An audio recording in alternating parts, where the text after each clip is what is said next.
vous le savez, le syndicat est à essence de solidarité. Nous sommes dit que nous devons apporter notre contribution par rapport aux actions de bienfaisance. Nos cibles, ce sont les orphelins, les enfants abandonnés et ceux des déficients mentaux. Et nous sommes dit que pour pouvoir accompagner ou appuyer une personne, la meilleure des façons ou l'approche la plus importante, voire la plus concluante, est celle de demander à cette personne quelle est votre expression des besoins. C'est à la suite de l'expression des besoins de la pouponnière de Lamine Coulibaly de Kaolack que nous avons eu à amener ou à apporter des dons en nature et en médicaments. Je pense qu'on vient de nous demander la valeur estimale. Ce qu'on peut dire, et nous avons eu à donner un montant de 9 000 € qu'on a pu redistribuer d'une manière très équitable à l'endroit des 3 pouponnières, à savoir celle de Touba, de Kaolack et de Tambacounda. La nature des autres dons, on peut le résumer à titre de denrées alimentaires. Il y a les céréales, toutes les variétés que les enfants en ont besoin. Je ne peux pas faire de publicité pour ne pas annoncer de marque. Il y a également les détergents parce que, comme vous le savez, ce sont des enfants. L'environnement nécessite d'être un environnement sain. Et voilà, ça nécessite d'être nettoyé également. Nous avons également pas mal d'aliments que les enfants en ont besoin.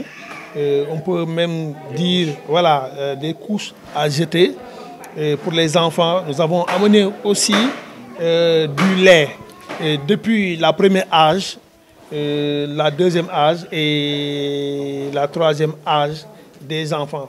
Nous sommes à notre première édition et par rapport à notre résultat attendu, ce n'est pas le fait d'amener et continuer à amener et au bout de quelques moments s'arrêter à ne plus donner ces remises de dons. Ce que nous voulons est dans notre prospective, c'est-à-dire nous arrivons à aider, à accompagner les 3 pouponnières ciblées afin que ces 3 pouponnières puissent avoir une autonomie financière, une autonomie logistique et une autonomie également sur le plan médical. Maintenant, nous allons les accompagner afin qu'ils puissent avoir des activités des génératrices de revenus. Nous allons les accompagner afin qu'ils puissent prendre en charge tout ce qui est charge fixe et charge variable par rapport à la fonctionnalité de cet établissement. Nous remercions ces 2 associations qui sont des fils du Sénégal et qui ont jugé utile de revenir au pays pour aider les populations sur place, surtout quand il s'agit des enfants qui n'ont pas demandé à naître, des enfants orphelins, des enfants dont les mamans ou les parents sont des déficients mentaux et des enfants qui ont été abandonnés et qui nous viennent de toutes les régions du Sénégal. Des fois, ces enfants nous viennent dans des états sanitaires très pittoresques. C'est pourquoi nous avons une structure au niveau de l'hôpital qui aide les enfants, le pédiatre.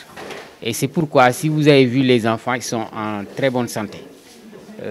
Ces enfants-là aussi sont à la charge des bénévoles et des babysitters qui passent toute la journée et toute la nuit avec ces enfants-là. C'est pourquoi ces enfants ne sont pas dépaysés dès leur venue au niveau de la pouponnière Lamine Coulibaly. Je rappelle que la structure a été créée depuis 2011.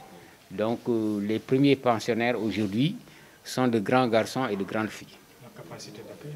Oui, aujourd'hui, la pouponnière peut accueillir plus de 32 pensionnaires. Mais, comme l'a dit la directrice, pour éviter donc avoir des problèmes de gestion, c'est pourquoi les enfants sont limités. Mais quand vous allez voir nos structures, vous allez voir que ça peut accueillir plus de 32 pensionnaires. Il y a les tout petits qui sont en haut et c'est une couche très vulnérable.